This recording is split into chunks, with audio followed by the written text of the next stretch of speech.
Welcome to white Moon kitchen. இன்றைக்கி நம்ம சுண்டக்காய் காரக்குழம்பு பண்ணியிருக்கோம். இதில் என்னென்ன நல்ல குணங்கள் இருக்குதுன்னா, இதில் இரும்பு சத்து நிறைய இருக்குது.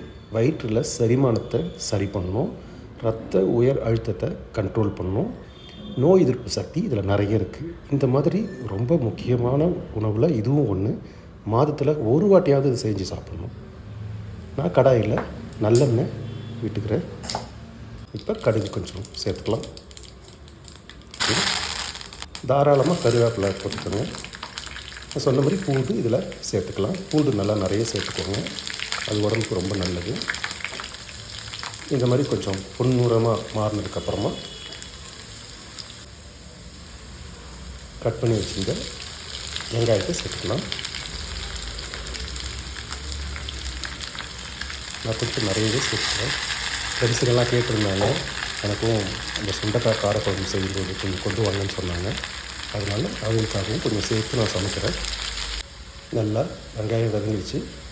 தேவையான அளவுக்கு கொஞ்சமாக தான் கல் உப்பு நான் சேர்க்குறேன். அது நல்லா வதங்கிறதுக்காக தான் இதை நான் சேர்க்குறேன்.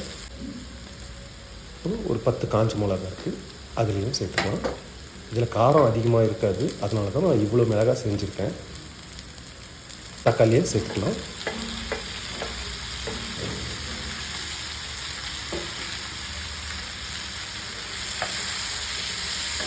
அதையும் எல்லாத்துக்கூட ஒன்று சேர சேர்த்துக்கலாம். இந்த மாதிரி நல்லா ஒன்று சேர்த்தாச்சு. இப்போ சுண்டைக்காய் சேர்த்துக்கலாம். நான் இந்த சுண்டைக்காயை மத்தால் கொஞ்சம் தட்டி அலசிட்டு கொஞ்சம் விதை போயிடுச்சு, கொஞ்சம் விதையோடு நான் இதில் சேர்க்குறேன். விதையும் ரொம்ப நல்லது நமக்கு. முழுசாக இருந்தால் அதோட காரம் புளிப்பு அதெல்லாம் அதில் சேராதுன்றதுனால நான் கொஞ்சம் தட்டி போட்டிருக்கேன். இப்போ இது வீட்டு மிளகாய்த்தூள். இதில் காரம் இருக்கவே இருக்காது, ஏன்னா அந்த மாதிரி தான் நாங்கள் அரைச்சி வச்சுருக்கோம். அதில் ஒரு 4-5 ஸ்பூன் போட்டுக்கலாம்.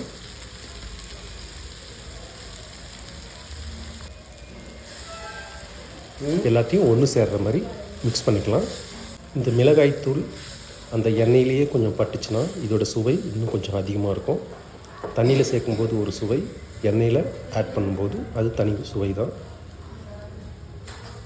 எண்ணெயில் நல்லா மிக்ஸ் ஆகிடுச்சு. ஒரு 2 கிளாஸ் மட்டும் தண்ணி சேர்த்துக்கலாம்.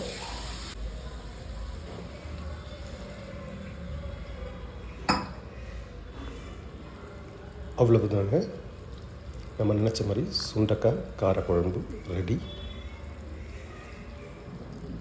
கடைசியாக புளி கரைசல் கொஞ்சம் சேர்த்துக்கலாம்.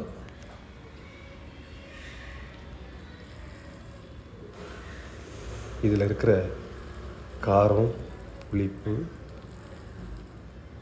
பச்சை மிளகாய் வாசனை, இந்த சுண்டக்காய் இது எல்லாம் சேரும்போது அவ்வளவு சுவையாக இருக்கும். இதை இட்லிலேருந்து சாதத்துலேருந்து எல்லாத்துக்குமே யூஸ் பண்ணலாம்.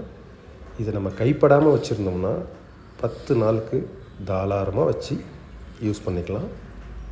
நம்ம மற்ற சமையல் செய்யும்போது கூட அதுவும் கூட இதையும் கொஞ்சம் சாப்பிடும்போது இன்னும் சுவை நல்லாயிருக்கும். இதே மாதிரி நீங்களும் உங்கள் வீட்டில் ட்ரை பண்ணிட்டு கமெண்ட் பண்ணுங்கள். தேங்க்யூ.